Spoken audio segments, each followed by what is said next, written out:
ఓం శాంతి. మనందర్నీ ఎప్పుడూ ఆలోచింపజేసే ఒక ప్రశ్న, మన తలరాతను అసలెవరు రాస్తారు? నిజంగా దేవుడే రాస్తాడా, లేక ఆ శక్తి మన చేతుల్లోనే ఉందా? రండి, ఈ అద్భుతమైన విషయాన్ని లోతుగా చూద్దాం. చాలా మందిమి మనం ఇలాగే నమ్ముతాం కదండి. మన జీవితంలో జరిగే ప్రతీదీ, ప్రతి సుఖం, ప్రతి కష్టం అన్నీ ఆయనే ముందే రాసి పెట్టాడని అనుకుంటాం. కాని ఒక్క క్షణం ఆగి ఆలోచించండి, ఇది నిజమేనా? ఒకవేళ మన విధిని మనమే మార్చుకోగలిగితే? ఈరోజు ఈ ఆలోచన వెనుకున్న అసలు నిజాన్ని తెలుసుకుందాం. అయితే ఇక్కడే కథలో ఒక పెద్ద మలుపుంది. అదేంటంటే, దేవుడు మన తలరాతను రాయడు, కాని మన తలరాతను మనమే రాసుకోవడానికి ఒక అద్భుతమైన కలాన్ని మన చేతికిచ్చాడు. మరి ఆ కలం పేరే కర్మ. అంటే మన జీవితం అనే పుస్తకానికి రచయితలు మనమే అన్నమాట. చూసారా, ఇక్కడ ఎంత స్పష్టంగా ఉందో! దేవుడు మన విధిని డిసైడ్ చేసేవాడు కాదు, మన విధిని మనమే రాసుకోడానికి కర్మ అనే ఒక పవర్ఫుల్ సాధనాన్ని మనకిచ్చాడు. ఈ ఆలోచనే మనకి ఎంత స్వేచ్ఛనిస్తుందో కదా! ఆ రాసే శక్తి ఇప్పుడు పూర్తిగా మనదే. ఈ వాక్యం చాలా సింపుల్గా అనిపించొచ్చు, కాని దీని వెనుక చాలా లోతైన అర్థముంది. ఆ దైవిక కలం మన చేతుల్లోనే ఉంది. దీని అర్థం, మన జీవితాన్ని నడిపించే శక్తి, బాధ్యత ఈ రెండూ మనవే. మనం చేసే ప్రతి పనితో, తీసుకునే ప్రతి నిర్ణయంతో ఆ కలం మన తలరాత పుస్తకంలో కొత్త కొత్త పేజీలను రాస్తూనే ఉంటుంది. సరే, కలమైతే మన చేతిలో ఉంది, కానీ దాంతో ఏం రాస్తున్నాం? మంచి కథ రాస్తున్నామా, లేక మన కథను మనమే పాడు చేసుకుంటున్నామా?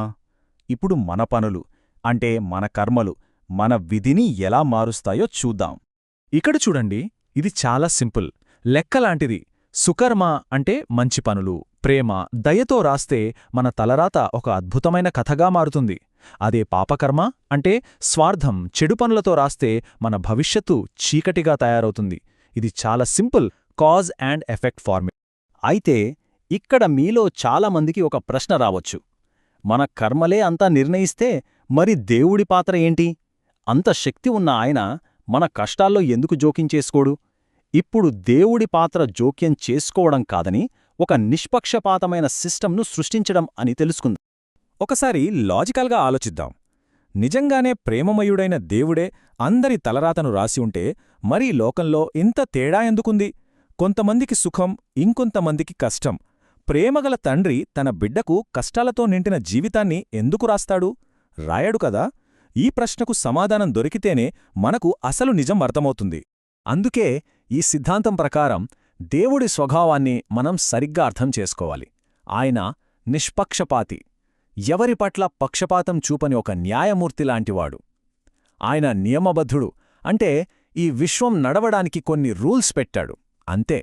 అన్నిటికన్నా ముఖ్యంగా ఆయన మన కర్మలలో జోక్యం చేసుకోడు. ఒక ఆటకి గ్రౌండ్ రూల్స్ రెడీ చేస్తాడు, కాని ఆట ఆడాల్సింది మనమే. ఇది దేవుడు పెట్టిన శాశ్వతమైన నియమం, ఎప్పటికీ మారనిది. ఎలాంటి కర్మ చేస్తామో అలాంటి ఫలమే వస్తుంది. ఇది యూనివర్సల్ లా. మంచి విత్తనం వేస్తే మంచి పండొస్తుంది, చెడు విత్తనం వేస్తే చెడు పండొస్తుంది. ఇందులో ఎలాంటి కన్ఫ్యూజన్ లేదు, ప్యూర్ జస్టిస్. కాబట్టి ఫైనల్గా మనం తెలుసుకోవలసిందే ఏంటంటే, ఈ ఒక్క వాక్యమే, మన తలరాతకు మనమే రచయితలం. ఆ దైవిక కలం మన చేతిలోనే ఉంది. మన భవిష్యత్తును అద్భుతంగా మార్చుకునే శక్తి, బాధ్యత అన్నీ మనవే. ఈ ఒక్క ఆలోచన మనల్ని బాధితుల నుండి మన జీవితానికి యజమానులుగా మారుస్తుంది. తదుపరి ఎపిసోడ్లో దేవుడు జంతుబలులను అంగీకరిస్తాడో లేదో తెలుసుకుందాం. ఓం శాంతి.